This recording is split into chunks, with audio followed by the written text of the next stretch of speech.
पूर्व प्रधानमंत्री राजीव गांधी जी की 78वीं जयंती पर आज हम सब कांग्रेस जन यहाँ पर इकट्ठे हुए हिसार जिले के।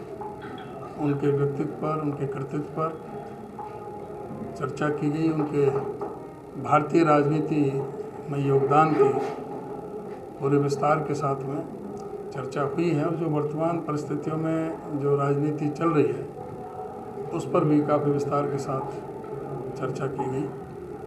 आज राजीव गांधी की देन है जो कंप्यूटर क्रांति आई, जो डिजिटाइजेशन है।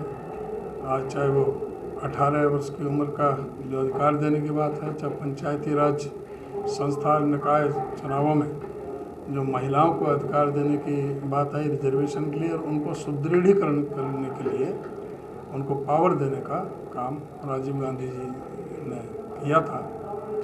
और देश को 21वीं सदी का एक बहुत ही विजनरी नेता थे। उनको आगे ले जाने के लिए उन्होंने वो रास्ता प्रशस्त किया।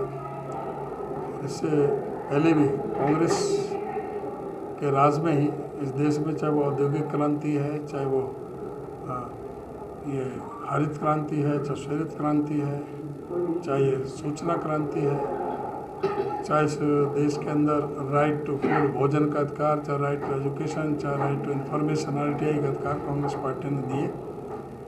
और आज जो देश में चल रहा है उन सब पर चर्चा की गई कि आज सरकार जो सत्ता में है ना महंगाई पर चर्चा करने के लिए तैयार है, ना बेरोजगारी पर चर्चा करने के लिए तैयार है, ना ढहती हुई अर्थव्यवस्था पर चर्चा करने के लिए तैयार है। क्यों डॉलर 80 रुपये से पार कर गया। जो कहते थे कि वो डीजल और पेट्रोल अगर 35 रुपये चाहिए तो मोदी जी को प्रधानमंत्री बनाओ, आज जो शतक पार कर गए, चाहे डीजल है, पेट्रोल है, चाहे वो रसोई गैस है जो 400 का सिलेंडर 1100 को पहुंचा दिया।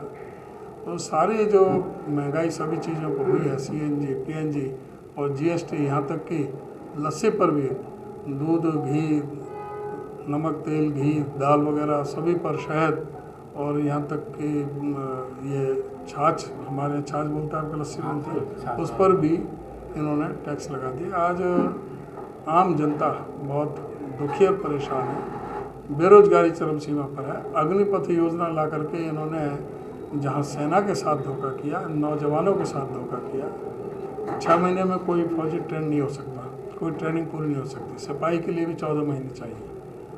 और ये एक अगर जो 6 महीने की ट्रेनिंग दे करके पाकिस्तान और चाइना के बॉर्डर पर उनसे लड़ाई लड़ने के लिए भेजा जाएगा तो वो उनके साथ में जीवन के साथ खिलवाड़ होगा। तो ये सारी इनकी योजना बिल्कुल जनता के हित में नहीं है। तो ये सारी चीज़ पर हुआ। और अभी 4.25 लाख लोगों की पेंशन काटी है खट्टर सरकार ने। तो वो ये बहुत ही दुर्भाग्यपूर्ण है कि जो एक सम्मान पेंशन थी बुजुर्गों के लिए, वो इन्होंने 15,000 रुपये की एक लिमिट कर दी। 15,000, आज चपरासी की भी कोई तनख्वाह है वो 25,000 से ऊपर है। तो 15,000 के जिस परिवार में जो कमाई है उसको कोई भी पेंशन नहीं मिलेगी। तो ये एक बहुत ही इन्होंने गलत कदम उठाया है। इसका हमने भरसक विरोध किया है इन सारे मुद्दों को लेकर के। और हमने ऐलान किया है कि हमारी सरकार अगर जो सत्ता में आएगी 1.5 साल में जो चुनाव होने हैं, तो हम इन जिनकी की पेंशन काटी है इनको भी ब्याज सहित देंगे। और पहले महीने से ही यूनिक वो 5 साल का 6,000 बुजुर्ग को, 6,000 बुढ़े बुढ़िया को 12,000 रुपये एक बुढ़े बुढ़िया के एक परिवार में पेंशन हम देने का काम करेंगे। 300 यूनिट तक बिजली बिल का माफ़ करने का काम करेंगे। जो SC कमीशन का पुनर्गठन होगा और जो गरीब लोगों के लिए 100 गज के प्लॉट योजना थी उसको दोबारा से लागू किया जाएगा। किसान की फसल MSP से कम नहीं बिकने दी जाएगी। ये हम लोगों ने फैसले लिए। आप अब कोई बात पूछें। तो देश में 3Ds को लेकर ये भी चर्चाएं हो रही थी। आपने जो पेंशन योजना है प्लाट्स किया और दूसरी चीज़ों की बात की, तो 3Ds को लेकर ही बात चल रही है। सुप्रीम कोर्ट भी कह रही है कि विचार किया जाना चाहिए। सुप्रीम कोर्ट विचार करना चाहिए। ये फ्री का कोई नहीं है, ये अब का नहीं है। जो पेंशन है ये बुजुर्गों को एक सम्मान की पेंशन अब से नहीं, ये 88-89 से लागू है। और जो ये मुझे बताने की ज़रूरत नहीं है। जो जिस तरह से बीजेपी ने जिस तरह से इस्तेमाल किया, 5 किलो राशन दे करके जिस तरह से वोट बटोरने का काम किया, हिंदू मुसलमान में लोगों को बांटने का, एक नफरत की दीवार खड़ी करने के लिए वोट की खेती काटने का काम किया, वो तो इनसे पूछा जाना चाहिए। गरीब आदमियों के लिए तो कहते हैं ये फ्री है, लेकिन जो अमीर आदमियों के, जो अभी 11,19,000 करोड़ रुपए के इन्होंने कर्जे माफ़ किए हैं पूंजीपतियों को, उनके बारे में कुछ नहीं है। 5.5 लाख करोड़ रुपए का इन्होंने कॉर्पोरेट टैक्स जो है वो कम करने का काम किया है, उसके लिए कोई नहीं है। अगर कोई राहत कोई गरीब आदमी को दी जाती है तो उसके बारे में कहा जाता है कि फ्री की रेवड़ी, और ये तो सारी जो राहत है वो हर एक को देते रहे, और अपने चुनाव घोषणा पत्र में जो कह करके की जा रही है। सरकार में आने पर जब करेंगे, हमारे बजट में प्रावधान करेंगे। पहले जो हुड्डा साहब ने काम किए वो सारे किए, हमने तो कहा भी नहीं था। 1600 करोड़ रुपए के बिजली के बिल माफ़ किए थे हुड्डा साहब ने, 4 बिजली के कारखाने लगाए थे, इन्होंने 1 यूनिट भी बिजली पैदा नहीं की, उल्टी बिजली बेच दी, अदानी को सरेंडर कर दी। 224 मेगावाट तो वैसे ही सरेंडर कर दी, और बाकी 1200 मेगावाट में भी 3 नए पैसे यूनिट के हिसाब से और इन्होंने बढ़ोतरी कर दी। इन्हें तो कई सौ करोड़ रुपए का सारे जो नुकसान पहुंचा है प्रदेश की जनता के ऊपर। जो 48 साल में कर्जा था 70,000 करोड़ का, आज 3.25 लाख करोड़ का कर्जा है। इन्होंने कोई बिजली 1 यूनिट पैदा नहीं की, 1 इंच कोई मेट्रो रेल नहीं बढ़ी, 1 इंच कोई ट्रेन रेल की पटरी कोई बड़ी नहीं, कोई इन्होंने बड़ा काम नहीं किया। कोई IIM कोई नहीं खोला, कोई IIT नहीं खोली, कोई ऐसा कोई काम नहीं किया जहाँ, और प्रदेश को कर्ज में बांध दिया पूरी तरह से। संगठन का पूरा पुनर्गठन कब तक हो जाएगा? जिला अध्यक्ष और जो ब्लॉक अध्यक्ष वगैरह कब तक होंगे? बहुत तेज़ी से काम चल रहा है, और ये संगठन की कमी सबको ये महसूस हो रही है, और ये अब लास्ट स्टेज में है। किसी भी 15-20 दिन में हमारा हो जाएगा। आदमपुर चुनाव के लिए कोई ताज़ा खबर? आदमपुर चुनाव के लिए हम पूरी तरह से तैयार हैं, और आदमपुर कांग्रेस पार्टी अच्छे मार्जिन से जीतेगी, और इनको पता लगेगा कि भाई किस तरह से, जिस तरह से इन्होंने पार्टी की पीठ में छुरा घोंपा, आदमपुर की जनता के साथ विश्वासघात किया। आदमपुर की जनता ने तो इनको कांग्रेस का समर्थन के लिए इनको कहा था, लेकिन इन्होंने उनके विश्वास को भी धोखा दिया। आदमपुर की जनता के लिए आज तक कुलदीप बिश्नोई विधानसभा में कोई मामला नहीं उठाया, कोई मामला नहीं उठाया आदमपुर की जनता के लिए। तो ये तो जो है एरिस्टोक्रेट नेता हैं, अपने पिताश्री चौधरी भजनलाल के नाम से अब तक खाते रहे, उनके नाम से दुकान खोल रखी है, इनका अपना क्या योगदान है? ये कभी सड़क के नेता रहे नहीं। ये 6 महीने तो विदेश में रहते हैं, 6 महीने यहाँ रहते हैं, किसी का टेलीफोन तक उठाते नहीं, गांव में कभी जाते नहीं, जीतने के बाद, आने के बाद। वो समय अलग था चौधरी भजनलाल वाला। आज तो पूरी तरह से इन्होंने जो है ना उनके नाम को भी डुबोने का काम किया है। आपको क्यों लगता है कि किस वजह से? क्योंकि आपके प्रदेश अध्यक्ष बनने के बाद इन्होंने बगावत के ऊपर दिखाना शुरू किए थे। मेरे प्रदेश अध्यक्ष बनने से पूछो से कोई मेरे से क्या होती है? मुझे कोई प्रदेश अध्यक्ष किसी, मुझे पार्टी हाईकमान ने, सोनिया जी ने, राहुल जी ने मुझे प्रदेश अध्यक्ष बनाया, हुड्डा जी ने मुझे सहयोग किया। तो आप ये बताओ इनको क्या तकलीफ है? मैंने कभी इनके खिलाफ कभी कोई एक शब्द आपने सुना कि मैंने कभी भी कुलदीप बिश्नोई के खिलाफ कोई एक शब्द कहा?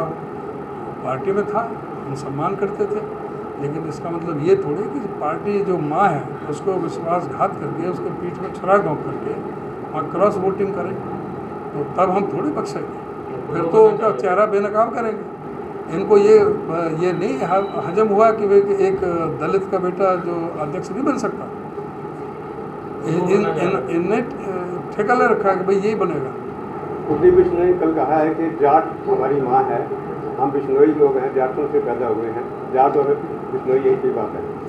ये हमेशा तो जाटों के खिलाफ जहर बोलते रहे। ये तो जाट और नॉन जाट की तो राजनीति इन्होंने शुरुआत की है हरियाणा के अंदर, मुझे कोई बताने की ज़रूरत नहीं है, ये हर आम आदमी, आप भी जानते हो इस बात को। अब वोट चाहिए जाटों के, इसलिए ना ये ना जाटों का है ना बिश्नोइयों का, ये किसी का भी नहीं है, ये अपने स्वार्थ का है, ये अपने स्वार्थ का है। एक हमारे देहात में लुढ़कना लोटा बोलते हैं, कभी BSP से बात करेगा, कभी एक और पार्टी थी उससे बात करिए, कभी BJP से बात करिए, फिर कांग्रेस में जब हुड्डा साहब अच्छे थे, जब हुड्डा साहब के साथ जा करके वहाँ पहुँचता था, और आज हुड्डा साहब का विरोध करने लगा, आज उदय भान का विरोध करने लगा। उदय भान का क्या विरोध किया? मैं उदय भान भी 4 बार विधायक बना है, 2 बार मेरे पिताजी विधायक रहे हैं, घर में 95 साल की राजनीति है, मेरे दादाजी 15 साल नगर पालिका होटल के अंग्रेज़ों के टाइम में चेयरमैन रहे हैं, मेरा बेटा चेयरमैन रहा नगर नगर परिषद का। अभी पिछले इसमें टेंडर हमारे तो घर में मेरे खिलाफ क्यों बोलता था? मैं कभी इसके खिलाफ नहीं बोलता, ये मेरे खिलाफ क्यों बोलता था? ये तो उससे पूछो ना कि मेरे से क्या डर है, मेरे से क्या एलर्जी है, मेरे से क्या तकलीफ है। उसके जाने से कांग्रेस पार्टी को कोई नुकसान नहीं होगा? कोई नुकसान नहीं है। आज कांग्रेस साहब ने देखा नहीं, आज सारी कांग्रेस एकजुट है। कोई एक भी कोई एक सिंगल आदमी कोई इनके साथ नहीं गया। ये कहते थे कि मैं 7 MLA को लेकर के आ जाऊंगा। अभी 11 ex-MLA हमारे भाजपा को छोड़ करके कांग्रेस में शामिल हुए हैं। सत्ता में आज भाजपा है, सत्ता में भाजपा है। सत्ता में जाने के लिए तो तत्पर रहते हैं लोग, सारे और लोग इधर उधर से जाते हैं। अभी इलेक्शन 1.5 साल दूर है। जो हमारे साथ आ रहे हैं तो वो इस बात का एकदम संकेत है, पहले तो हमारी नीतियों के प्रति और हमारे जो लीडरशिप के प्रति, और दूसरा ये भी इस बात का संकेत है कि हरियाणा में भाजपा जा रही है और कांग्रेस पार्टी भारी बहुमत से आ रही है। आदमपुर से चुनाव के लिए अभी तक कोई प्रत्याशी आपका फाइनल हुआ? पहले डिक्लेयर होने दो, अभी सारा चीज़ का मंथन हो रहा है। कोई क्लू दे दो। अभी मंथन चल रहा है। तो समय जब आएगा समय तो आप देखोगे, अब कैंडिडेट आएगा, मजबूत कैंडिडेट आएगा और उसको हराएंगे। दीपेंद्र हुड्डा जी का नाम आ रहा है सर। कौन किसका आएगा ये आपको पता होगा। ये तो अभी हमने तो हमारे सामने तो कोई आया नहीं। अभी जब आएगा पार्टी के सामने जब करेंगे। अभी तो आपको क्या लगता है कि कैंडिडेट बाहर का होना चाहिए हल्के से या हल्के का होना चाहिए? जो भी कैंडिडेट होगा मजबूत उम्मीदवार होगा और इसको डेफिनेटली मतलब बेशक बाहर हराएगा। बाहर का भी हो सकता है, अंदर का भी, विधानसभा का भी हो सकता है। इसका तो अभी आने वाला समय निर्णय लेगा। अभी लोगों से परामर्श करेंगे, लोगों के राय ली जाएगी। हमारे लगे हुए हैं साथी और सभी इस बात पर मंथन कर रहे हैं कि कौन आदमी मजबूती से टक्कर दे सकता है। कुलदीप बिश्नोई ने कल एक और बात की, उन्होंने कहा कि भूपेंद्र सिंह हुड्डा को राजनीतिक ज्ञान नहीं है। राजनीतिक ज्ञान वाला एक कुलदीप बिश्नोई बचा है, जिसको राजनीतिक ज्ञान अपने बाप को भी, पिताश्री को भी नहीं बताया और उनके वो पार्टी जब बनाई थी हज का, और उनको भी धोखे में रखा था। इनको राजनीति का ज्ञान है कि जो कभी बीएसपी में गए तो जब मुख्यमंत्री बनने थे, फिर उसमें गए, बीजेपी के साथ समझौता किया तो मुख्यमंत्री बनने के लिए गए थे। अब क्या बनने के लिए गए हैं बीजेपी में? अब पूछा जाए कि अब क्या बनोगे बीजेपी में जा कर के? वहाँ तो सीट खाली है नहीं। यहाँ तो दौरे पड़ रहे थे मुख्यमंत्री बनने के। वहाँ तो वो सामान्य प्राइमरी मेंबर है। अभी तो ये भी नहीं पता टिकट भी मिलेगी कि नहीं मिलेगी। अभी तो वो भी, उनके पास भी वो जो उनका वो तैयार है ना मामला। वो तो कह रहे बेटे को लड़ाई लॉन्च करेंगे, भूपेंद्र बिश्नोई को लॉन्च करेंगे। बेटा तो पहले भी लड़ाया था, MP का नहीं लड़ाया था।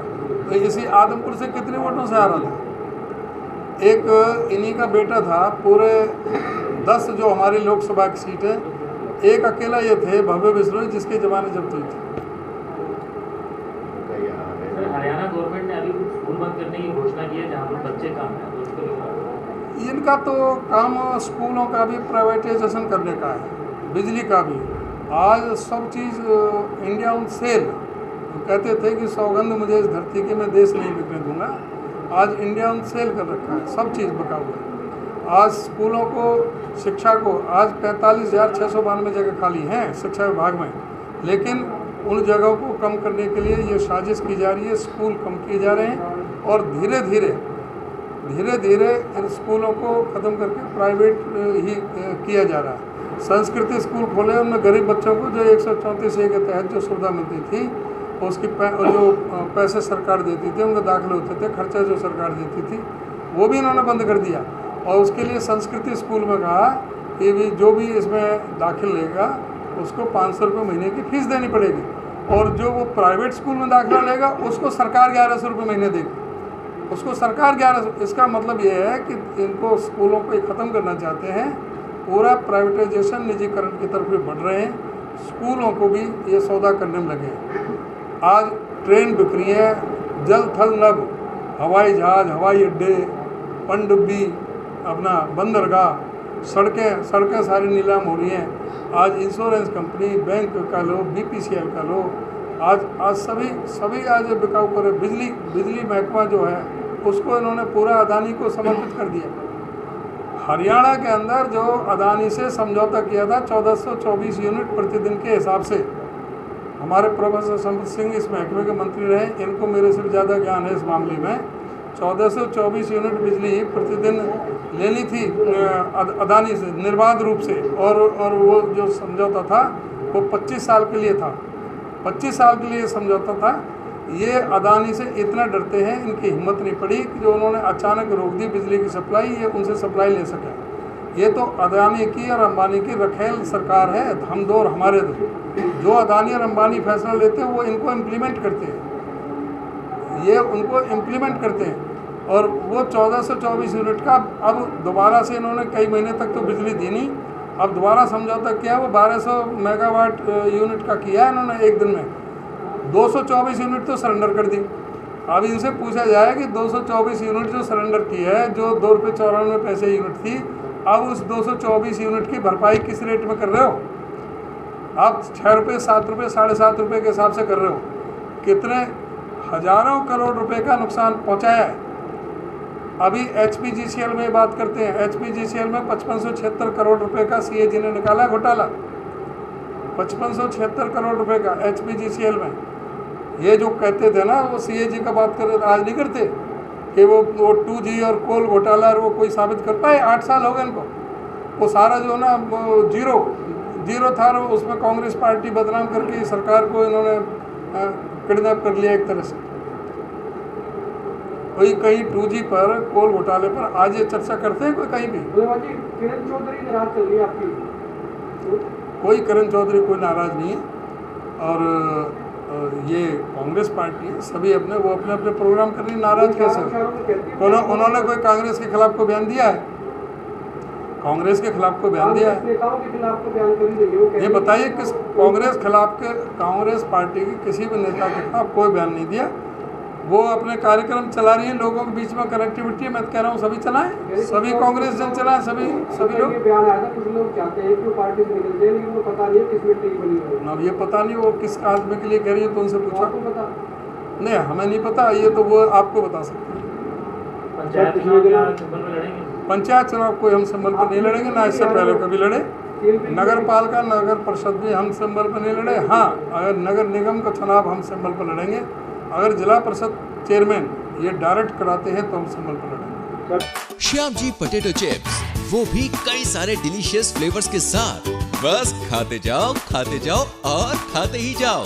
श्याम जी के डिलीशियस एंड टेस्ट। अपना सामान MRP पर नहीं, डिस्काउंट पर लो। और हिसार में डिस्काउंट कहाँ मिल रहा है ये जानो SaleTrending.com पर। Visit SaleTrending.com। पहले कंपेयर करो, फिर शॉप करो।